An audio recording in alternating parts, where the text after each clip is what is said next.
امریکہ میں سعودی نواز ٹرمپ کی حکومت کے خاتمے کے بعد اب جو بائیڈن انتظامیہ کی جانب سے واضح اشارے دیے جا رہے ہیں کہ وہ سعودی عرب اور مشرق وسطیٰ کے حوالے سے ٹرمپ کی پالیسیوں سے اپنے آپ کو دور کر رہی ہے، جس کا مطلب یہ ہے کہ ٹرمپ انتظامیہ نے سعودی ولی عہد محمد بن سلمان کو جتنا فری ہینڈ دے رکھا تھا اب اس میں واضح کمی آئے گی۔ حال ہی میں وائٹ ہاؤس کی پریس سیکرٹری جین پاسکی نے اعلان کیا ہے کہ صدر جو بائیڈن مشرق وسطیٰ میں امریکہ کے کلیدی اتحادی سعودی عرب سے امریکہ کے تعلقات کا ازسر نو جائزہ لیں گے۔ صدر ٹرمپ نے اپنے داماد جیرڈ کشنر کی وساطت سے سعودی عرب کے ولی عہد شہزادہ محمد بن سلمان سے قریبی تعلقات استوار کر لیے تھے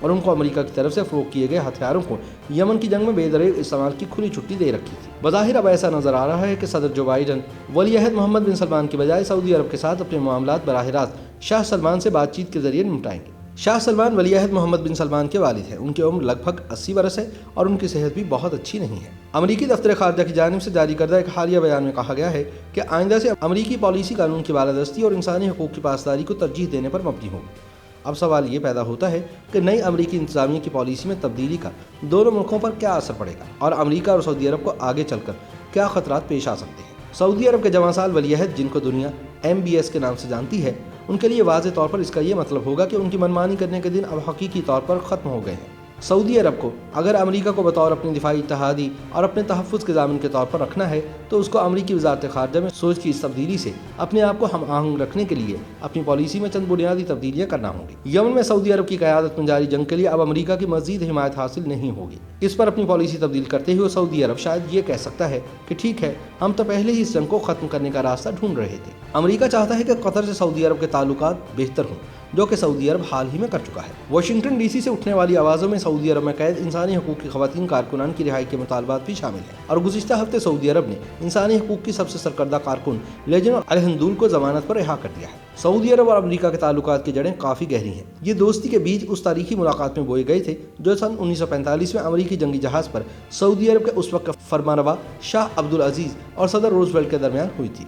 گزشتہ دہائیوں میں یہ دوستی کئی بحرانوں سے گزری ہے، جس میں سن 1973 میں سعودی تیل کی فروخت پر پابندی، سن 1991 کی خلیج کی جنگ کے علاوہ 11 ستمبر سن 2001 میں امریکہ پر سعودی عرب سے تعلق رکھنے والے دہشت گردوں کے حملے بھی شامل ہیں۔ سعودی عرب کے حکمران شاید واشنگٹن میں اقتدار میں آنے والی نئی انتظامیہ سے اتنے خوش نہ ہوں، لیکن وہ راتوں رات امریکہ کی جگہ کسی اور قوت سے معاملات طے کرنے والے نہیں ہیں۔ سعودی حکمرانوں نے جو بائیڈن کو صدر کے عہدے کا حلف اٹھانے کے بعد مبارکباد دینے میں بھی کئی دن لگا دیے تھے۔ سعودی عرب کو اس بات کا پوری طرح ادراک ہے کہ اگر خلیج سے امریکہ اپنا طاقتور 5واں بحری بیڑا نکال لے تو پھر اس کا دیرینہ دشمن ملک ایران اس خلا کو پر کرنے میں دیر نہیں لگائے گا اور خطے میں اپنی بالادستی قائم کرنے کی کوشش کرے گا۔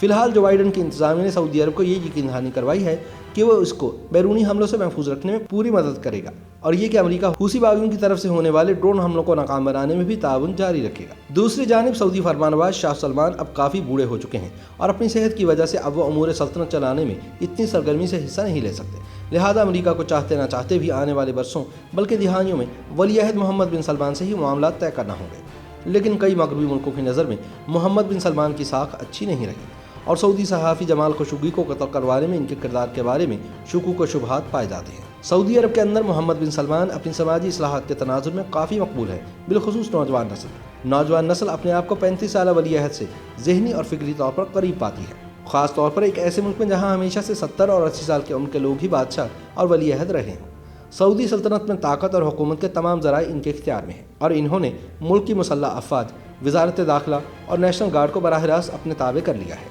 انتہائی چالاکی سے محمد بن سلمان نے اپنے راستے کی تمام رکاوٹوں کو صاف کر دیا ہے، جن میں سابق وزیر داخلہ اور سابق ولی عہد پرنس محمد بن نائف بھی شامل ہیں، جنہیں امریکہ مستقبل میں سعودی عرب کے حکمراں کے طور پر دیکھنا چاہتا تھا۔ محمد بن سلمان نے سن 2017 میں بڑی مہارت سے ان کو ولی عہد اور وزارت داخلہ سے ہٹا دیا تھا۔ تاریخ میں جب بھی بات سعودی عرب کے معاملات میں امریکہ کے اثر انداز ہونے کی آئی ہے، نتائج امریکہ کی مرضی کے عین مطابق نہیں نکل پائے ہیں۔ سن 2005 میں امریکہ کی اس وقت کی وزیر خارجہ کونڈولیزا رائس نے شخصی حکومت اور بادشاہتوں کی مذمت کرتے ہوئے سعودی عرب پر زور دیا تھا کہ وہ جمہوریت کا نظام اپنائے اور ملک میں انتخابات کروائے۔ اس کے جواب میں سعودی حکمران خاندان نے صرف انگلی گیری کرنے کے مترادف محدود پیمانے پر بلدیات کی سطح پر انتخابات کروائے تھے۔ ان مقامی سطح کے انتخابات کے نتائج میں انتہائی قدامت پسند، مغرب مخالف اور سخت گیر مذہبی خیالات رکھنے والوں نے واضح کامیابی حاصل کی تھی۔ ان انتخابات کے بعد سعودی عرب کے حکمران خاندان کا امریکہ کو یہی پیغام تھا کہ آپ اپنی خواہشات کے بارے میں ذرا احتیاط سے کام لیں۔